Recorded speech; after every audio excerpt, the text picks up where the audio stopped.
Hi, this is Bob, and I am doing the exam test prep for the exam 77 882, which is the Excel 2010 core. Now, this is just one part of it. There are many videos, but we will cover everything that is required on the exam. So let's start off by looking at the modules, or what is actually required for this section of the exam. And it basically is applying formulas and functions. Okay? So they want us to understand how to create formulas using basic operations. So we're talking addition, multiplication, division, things like that. Normal operations, and how to revise or create formulas. Second thing is that they want us to enforce precedence. Okay, have you ever heard of order of operations? That's basically what they're saying. The order of evaluation, the precedence using parentheses, the precedent operations for percent versus exponential. We will cover all of this right here in this video. So you will be very familiar with this, and hopefully that with the worksheets that you'll be working with this more and getting a good handle on this. So we're not going to go into Excel right away. What we are going to do is just talk about math right now, and then we'll go into Excel to do a little mathematics within Excel. So the first thing I'm going to take a peek at is these signs right here.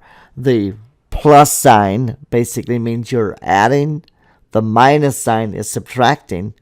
Now that little star you see there, that's a shift 8. That basically means you're multiplying. And that slash, which is also found on the question mark key, that's your division. So those are your signs that you have to know. Plus and minus we always knew. Multiplication has normally been a dot or an X, but in Excel, it's a splat. I call that a splat. And division is with this slash key. Okay?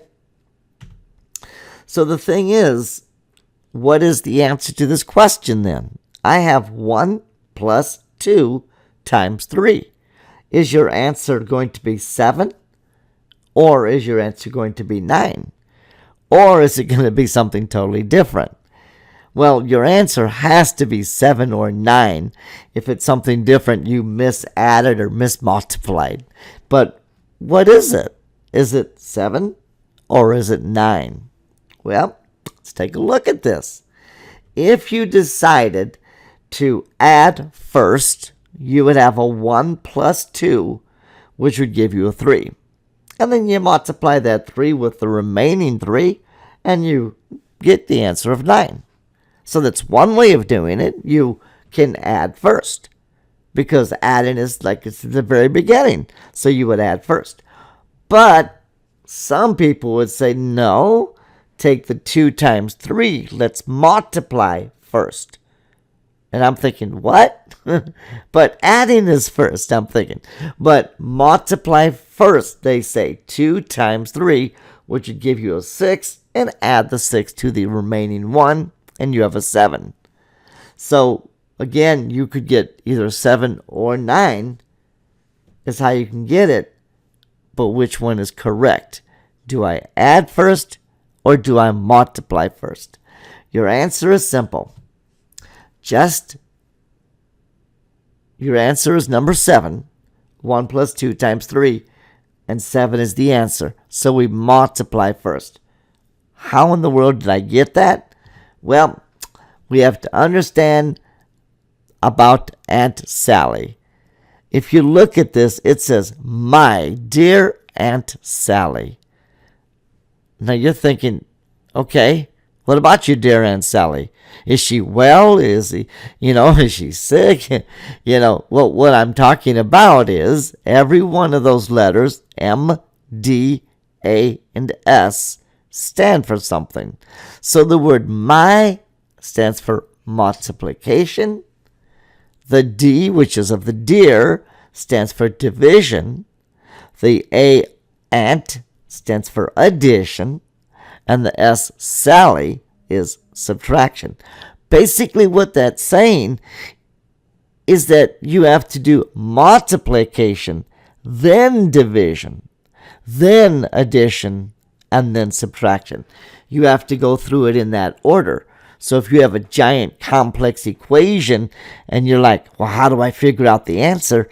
Just understand, multiply everything that needs to be multiplied, multiply it first. Then go through the equation again, look for all the ones with a slash for the division, then do all your divisions. Then go through it again from left to right, do all your additions, and then finally go from left to right and do all your subtractions. So 1 plus 2 times 3 is correct because my dear Aunt Sally, my multiplication, we do that first, 2 times 3. And then addition, my dear Aunt Sally, addition was third. And so once we've done the multiplication, are there any divisions? No. Then we do the addition. And after the addition, are there subtractions? No. So it's 2 times 3. Multiply first, plus 1, you add. The answer is 7. Now, what if, though, I wanted 9 as the answer? What if I'm thinking of this and I know I need 9 as my answer? What do I do? Well, let's go back to my dear Aunt Sally, because your answer is in here. Did you notice I didn't give you everything? I have to give you 2 more words, and they are, please excuse my dear Aunt Sally. And now you're like, please excuse, what is this, Well, please stands for parentheses, which means do everything in parentheses first. Whether you multiply or add or divide or whatever, if it's in parentheses, do it first. High priority. Let's take a peek at our problem then. If I put parentheses around the 1 plus 2, that means do that first. So I will add 1 plus 2, get the answer of 3, and multiply that with 3. 3 times 3 gives you 9. So parentheses is a very important part when you deal with formulas. Putting them in the right spot to get the answer you desire. But what is the excuse? Please excuse my dear Aunt Sally. Well, excuse is exponent. Okay? And you're thinking, wow, what's that? Right? Well, again, this is math now. So we're just basically relearning math to get good at Excel. What are exponents? Well, exponents is when you see something like this. 3 with a little 2 up there. And that basically means 3 squared. If there was a 7 and a little 2, 7 squared. If you have a 11 with a little 2, 11 squared. And basically what does that mean? It means to take the big number and multiply it by itself for as many times as the small number tells us. So in this situation, the big number is what I'm going to multiply by itself, and the little number says 2. So I'm going to multiply the big number by itself twice. So you can see at the bottom, I've done that. I've taken the 3, multiplied it by the 3. Taken the big number, multiplied by itself twice to get the answer of 9. That's called an exponent. If you look at this one here, I got a big 4, but a little 3. Well, that's called 4 cubed. That means take the big 4 and multiply itself 4 against the 4 against the 4, 4 times 4 times 4 times 4, as many times as the little number tells us. So 4 cubed, or the big 4, little 3, means to take the big 4 and multiply it by the big 4 and keep doing that for 3 times. So 4 times 4 times 4. Now I can break that down and say, well, 4 times 4 is 16, and 16 times 4 is 64. So 4 cubed, or 4 to the 3rd power, is 64. Now, you cannot use that little number in Excel. It doesn't work.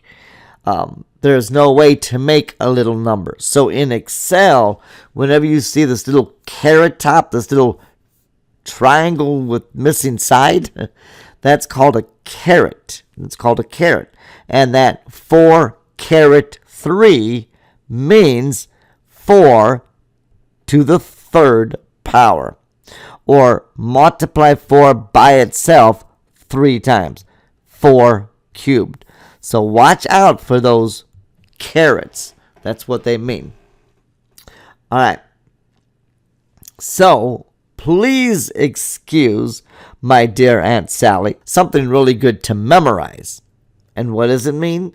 Parentheses first, and then do from left to right, and then do all exponents from left to right, then do all multiplications from left to right, then do all divisions from left to right, all additions from left to right, and all subtractions from left to right. Now I'm going to go back to a previous slide here and basically let you know that we've just done the bottom half. The 5-2, enforce precedence. What comes first? Okay? And so we've talked about the order of evaluation. We talked about precedence using parentheses, and then the precedence using exponents.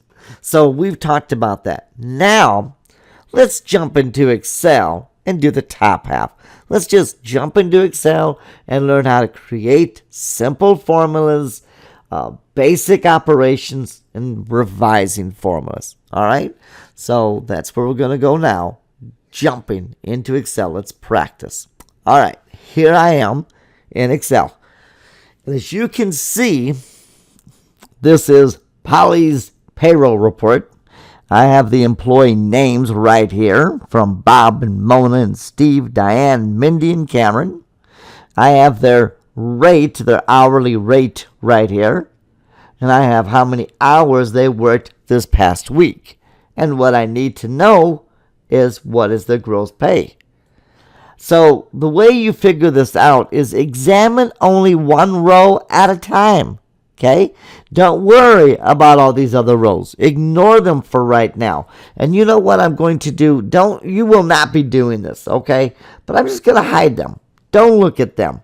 Examine only one row at a time. Okay? Do not worry. You will not take your numbers. You will not delete rows. You will not hide a bunch of rows. All right? I did that, so we're focusing on Bob's information. See? So Bob's rate is $15 an hour. Bob's hours is 40. So the gross pay is basically taking Bob's rate and multiplying it by Bob's hours. I am basically multiplying, and I am not doing addition. I am not doing exponents. I am not doing division. I am not doing addition. All I'm doing is multiplying. We have to think logically, okay, when we're working with formulas. Because if I'm thinking, wow, I need to figure out my gross pay, right?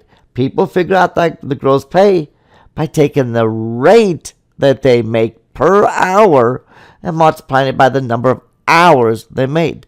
You are going to multiply these two together. So I'm going to go over here to the gross pay column, and I'm going to start the formula. Every formula starts with an equal sign. So I'm going to hit the equal sign. Then I'm looking at the 15. The 15 is in B4. The The 15 is in B4. So right here, I'm going to type B4. Multiply it. Now I need to multiply it by my hours because it's rate times hours. And the hours is in C4. Okay, so I type C4. You'll notice that the B4 and the C4 are different colors. You'll also notice that the B4 box, the $15 box, and the 40-hour box are also different colors to let you know two things. To let you know B4 is this cell and C4 is that cell. That's what it helps you to understand. And two, it helps you to understand that you're not choosing the wrong cells. Always go back and verify it's choosing the right cells. When you're done, you hit enter, and I've got $600. Now, I'm going to go ahead and bring the rest of them up so we can see them. And now we're going to only do Mona, okay? Understand, only Mona. Don't look at Steve's numbers. Don't look at Diane's or Mindy's or Cameron's. Don't even look at Bob's. Don't even look at all that. We're looking at what? Row 5. Only row 5. So I'm going to come over here, and I'm going to do an equal sign, and I'm going to look at row 5. That's Mona's hours, which is in B5. B5. I type that in, multiply that. Now I'm looking at Mona's hours. Okay, and her hours is in C5. C5. And you can see it is highlighting these. And then I'm going to hit enter. Now I will tell you, a lot of times I do not look, well, what column is it in and what row is it in. I don't do that a lot of times. I actually do it a better way, an easier way. Let me show you what I mean. Here is Steve, and again, do not look at the letters at the top. Do not look at the numbers on the left. I see Steve. I see he makes $17 an hour, and I see he gets 37 hours. If I multiply these two cells together, I should have a gross pay. So I start up with the equal sign. Now I'm taking my mouse and going to the 17 and clicking. See how it put the B6 automatically in there? Then I'm going to do multiply, and I'm going to choose the 37. Click on that, and then I hit enter. So basically, I'm saying equals equals rate times hours. If I want to figure out Diane's, it's equals rate times hours. I'm going to do it for you. I'm on a blank cell. Always put formulas in a blank cell. Equals rate of Diane, remember, stay on the same cell, times 40 of Diane. Don't ever come down here and do this 40. Because look, I'm not on the same cell. I'm not on the same row, you see. The 40 I just chose was Mindy's row, you see. And I can't do that. I've got to be sure I choose Diane's 40. You've got to be sure that when you look at the formula, if Diane is row 7, these are going to be 7s. B7, C7, because Diane is 7. Let me hit enter. All right, let me do it 2 more times. Equals 21. I'm looking at Mindy's. Times 40. Enter. 1 more time. Equals 14 for Cameron. Times 38. Hit enter. And wow, look at this. Who's the highest person? Mindy is the highest paid person. And the lowest is Mona, it looks like. See? Now, adding them up. How can I add them up using formulas? Well, understand that all I need to do is take this number and add it to that number and add it to this number and add it to that number and add it to this number and add it to this number. Now I can type them in. I can say, what's that first one? It's D4. What's the second one? It's D5. Third one is D6. So, and on and on and on. So down here, I could say equals D4. Yep, it selected it. Plus D5. Good. It shows Mona's. Plus D6. It shows Steve. This is good. Plus D7. That's Diane. Plus D8. It shows Mindy. Plus D9. It shows Cameron. I'm done. Hit enter. And there's your answer. Okay. Now, let me delete that because I don't do it that way either. I don't look at the row numbers and the column letters. My favorite way of doing it is just saying equals and coming up here and saying 600 plus 384 plus 629 plus 760 plus 840 plus 532. See, that's all you do. This plus this plus this plus this. It is so easy. Now I'm going to hit OK, hit enter. Ooh, I got an error. Now I did that on purpose. I want you to notice that this formula is perfect. D equals D4 plus D5 plus D6 plus D7 plus D8 plus D9. That's perfect. What is happening? Well, if you look up here, it says Microsoft Excel found an error in the formula that you entered. Do you want to accept the corrections?